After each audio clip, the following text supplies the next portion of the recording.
Stacy Lynn, and today we're making donuts with maple icing. You're going to want to stick around because I'm going to show you how to make these extra decadent, and I don't do this to the very end. Stay tuned. These are so easy to make. Pumpkins all the rage this time of the year, and growing them is pretty easy here in the South. We have several different varieties out in the garden. And though pumpkin pie is always a favorite, these donuts give the pie a run for its money. They're not fried, so they're not really that bad for you. They only take about 5 minutes to prepare and 8 minutes to bake. So you have homemade donuts in 13 minutes. How great is that? One really awesome thing is that you can freeze these donuts, pull a few out at the time, heat them in the microwave, and you are finished. That is it, and that is how easy breakfast can be around your house this year. So for the pumpkin donuts, we start with the dry ingredients, which is really flour and baking powder. If you don't have pumpkin pie spice, you can always just use allspice. It's fine. Just spice it up. Whatever you would use for pumpkin pie, use it in your donuts. So I've got a little bit of nutmeg, a little bit of salt, that's very important, and a little bit of spice. So this is going to be really great. I don't like too much spice. I always thought I didn't like pumpkin, but it was the strong spices in it that I didn't like. So I kind of keep it to a minimum, but I do put them in there. So I'm just going to whisk those around just a little bit. And so those are the dry ingredients. And now I'm going to be putting the wet ingredients in. And yes, it doesn't look wet, but brown sugar is a wet ingredient. Okay, now I'm going to put in pumpkin. And you can put a little more pumpkin if you want to. For this, I've done it with like double and it still turned out. So it was really good. A little bit of milk, butter that's been softened, and an egg.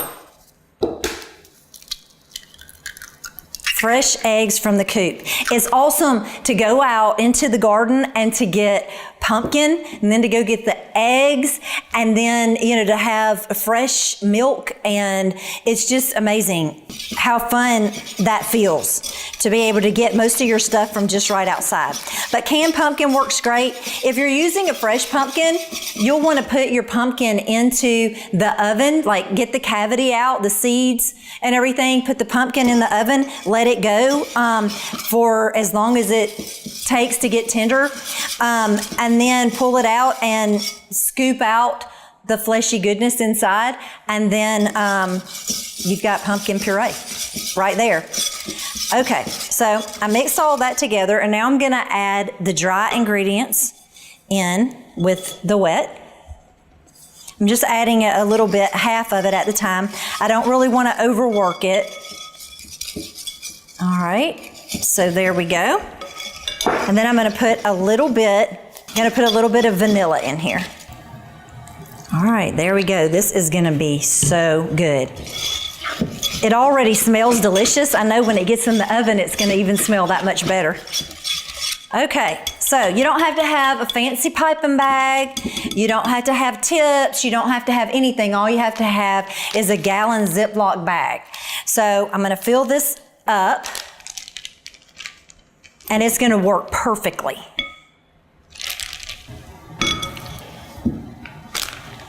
Okay, once you get it into the bag, you'll want to just squeeze everything down so that you get every bit of that goodness into your donut holes.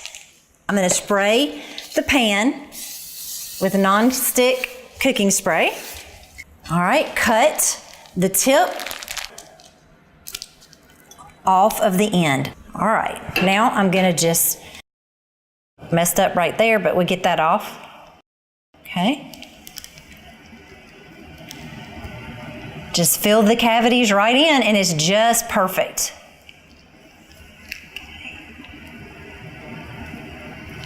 I love this time of year, fall.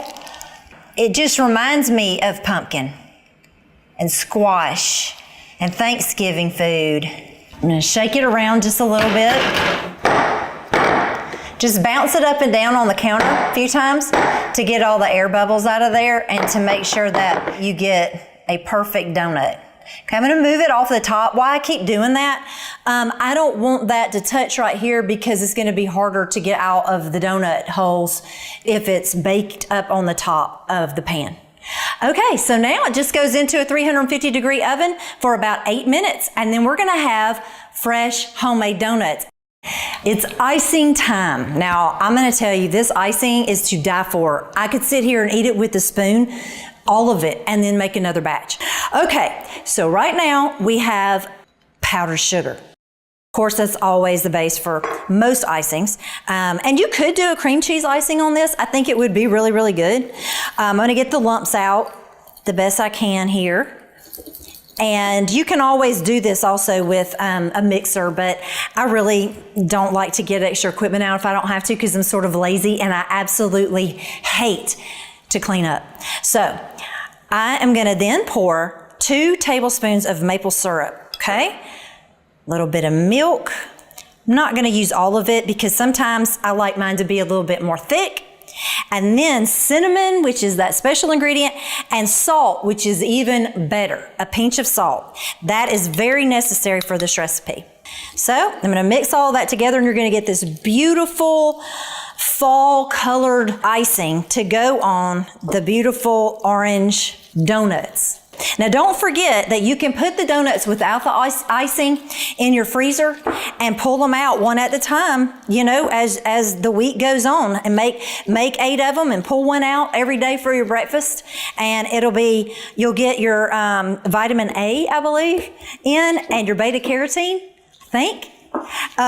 So check that out. See if I'm right, let me know. And there you've got your icing. So in just a minute, my donuts will be ready. I'll be pulling them out of the oven and dunking them in this luscious icing. Okay, here we go. Truth time. Let's see how this turned out. Yeah, there we go. This pan is awesome. Okay, so what we're gonna do, I'm gonna turn them over, and then I'm gonna dunk each one into this amazing icing. Actually, did one of my daughters want to come in here and do this with me? Come here, Anna. Yes, you come on in here and help me. All right, you know the drill. Okay, so I promised you a tip, so I'm going to give it to you. What you need to do is let this dry, the first coating of this cinnamon icing, let it dry, and then go back and dunk them a second time, let it dry, and then you've got this crusty crust that almost tastes like a fried donut, but it isn't. It just happens to be that the cinnamon is giving it that texture, and it's gonna be perfectly delicious. Look at that. Look at that. Oh my gosh. So that's how you make my pumpkin donut with maple icing.